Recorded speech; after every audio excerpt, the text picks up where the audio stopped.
इधर आओ, मेरे से बात करो, मुझे अपनी समस्या समझाओ। आओ, आ जाओ आ जाओ आ जाओ। अरे मार क्यों नहीं इनको,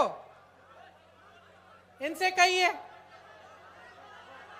आ जाओ आ जाओ आ जाओ।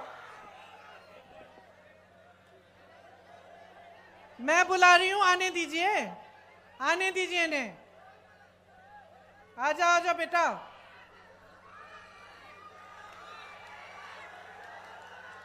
आ जाओ, शाबाश। आओ, ऊपर आओ। उसको पकड़ो मत। अरे कुछ नहीं, आने। इधर आओ। नाम क्या है तुम्हारे? आसिफ खान। ये देखो, ये है आसिफ, ये बिहार का नौजवान है, लड़ लड़ के वहां से आया मुझे अपनी समस्या बताने के लिए।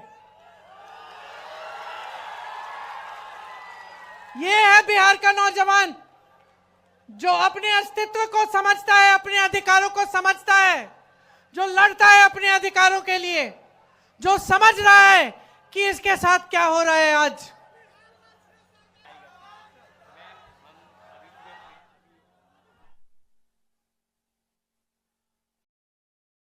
सुनिए, ये क्या बता रहे हैं मुझे कि इनके भाई ने नीट का एग्जाम दिया और उनके जैसे जो अभी एसएससी का एग्जाम, एसएससी का एग्जाम हुआ, उन्होंने काफी नौजवानों ने वो एग्जाम दिया और ये मुझे बता रहे हैं कि जिस तरह से रिजल्ट आ रहे हैं उससे दिख रहा है कि फिर से पेपर लीक हुआ है। कह रहे हैं कि जब प्रदर्शन करने गए, अपने अधिकार मांगने गए, तो इनको पुलिस ने पीटा, कि प्रशासन ने दबाने की कोशिश की। जैसे यहां पे जब अपनी बात करने लगे तो आपने इनको रोका। पुलिस वाले मेरे साथी हैं, आपकी गलती नहीं है, आपकी गलती नहीं है, आप अपनी ड्यूटी कर रहे हैं। आपको बताया गया है कि आपकी ड्यूटी जनता की आवाज को दबाना है, ये बताया गया है। क्योंकि आपकी सरकार है वो ऐसी सरकार है जो जनता की आवाज सुनना नहीं चाहती है। मैं आपको एक बात बताना चाहती हूं, मेरे बचपन की बात है। मेरे पिताजी प्रधानमंत्री थे, मैं उनके साथ अमेठी गई, अमेठी उनका संसदीय क्षेत्र था। बैठ जाइए आप। मैं उनके साथ अमेठी गई, छोटी सी थी, 10-12 साल की थी, पीछे पीछे चलती थी। हम एक गांव में गए और मैं अपने पिता से डरती थी क्योंकि मेरे पिताजी वो मतलब नियम के आधार पे चलते थे। हम कुछ गलत वलत करते तो खूब डांट खाते थे।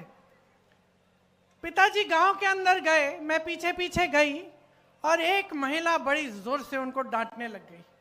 मैं डर गई, मैंने सोचा ये महिला कैसे डांट रही है मेरे पिताजी को। अब आप सोचिए, मेरे पिताजी प्रधानमंत्री थे, गांव के अंदर गए, गांव की महिला ने उनको खूब डांटा कस के। क्यों? क्योंकि भैया तुम 7 महीने पहले आए थे, तुमने हमें कहा था कि यहाँ पे नल लगवाओगे। 7 महीने निकल गए हैं, तुम हमारे सांसद हो, तुम प्रधानमंत्री हो, अभी तक तुमने नल नहीं लगवाया। डांटा उन्होंने। तो मैंने सोचा, मैं छोटी सी थी, मैंने सोचा तो भैया अब तो पिताजी डांटेंगे, तो मैं और डर गई। पिताजी ने डांटा नहीं, डांटा नहीं, प्यार से बात किया, बोला बहन यहां आओ, समझाया कि इस नल को मैंने सैंक्शन कर लिया, इसमें समय लगता है, ये हो जाएगा, ये अगले 1-2 महीने में तुम्हारा नल लग जाएगा। जब हम गाड़ी में बैठे, मैंने पिताजी से पूछा कि पिताजी तुम्हें इस गांव की महिला ने बहुत डांटा, आपको गुस्सा नहीं लगा, गुस्सा नहीं चढ़ा? कहते बिल्कुल नहीं चढ़ा बेटी, क्योंकि ये मेरा कर्तव्य है और जब वो मुझे डांटती हैं तो वो सही करती हैं, उनका अधिकार है, मेरा कर्तव्य है उनके लिए काम करना, मैं उनका सेवक हूं। तो अगर सरकार, देखिए मैं अपने पिता की प्रशंसा नहीं करने के लिए यहां खड़ी हूं, मैं आपको एक बात बता रही हूं, साधारण बात, कि उस समय बड़े से बड़े नेताओं की क्या मानसिकता होती थी। अगर जनता की समस्या है, इस लड़के की कोई समस्या है, इसके साथ गलत हो रहा है, ये प्रदर्शन कर रहा है, अपना अधिकार मांग रहा है, तो ये तो हमारी लोकतंत्र की सबसे बड़ी देन है, सबसे बड़ी मजबूती है, सबसे बड़ी शक्ति है। नेता को इसके सामने झुकना चाहिए, नेता को कहना चाहिए कि हाँ, हम तुम्हारी समस्या को का समाधान करने की कोशिश करेंगे। और जब नेता ऐसा होगा, जब सरकार ऐसी होगी, तब पुलिस भी ऐसी होगी। तब पुलिस आपको पीटेगी नहीं, तब पुलिस और प्रशासन भी आपको पीटेंगे नहीं, वो करने देंगे प्रदर्शन, खड़े रहेंगे। आप अपना प्रदर्शन करेंगे, वो खड़े रहेंगे, आप प्रदर्शन करके घर चले जाएंगे। तो इनकी गलती नहीं है, ये भी अपनी ड्यूटी कर रहे हैं, क्योंकि इनकी सरकार इनको कह रही है कि जाओ दबाओ इस प्रदर्शन को। तो समझ लीजिए कि बदलाव आपको हर स्तर पर चाहिए, आपको हर स्तर पर लाना है।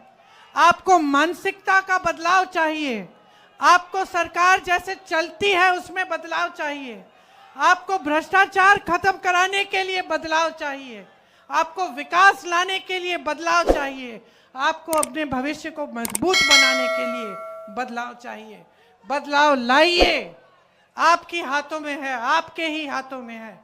बिहार को शक्ति दीजिए।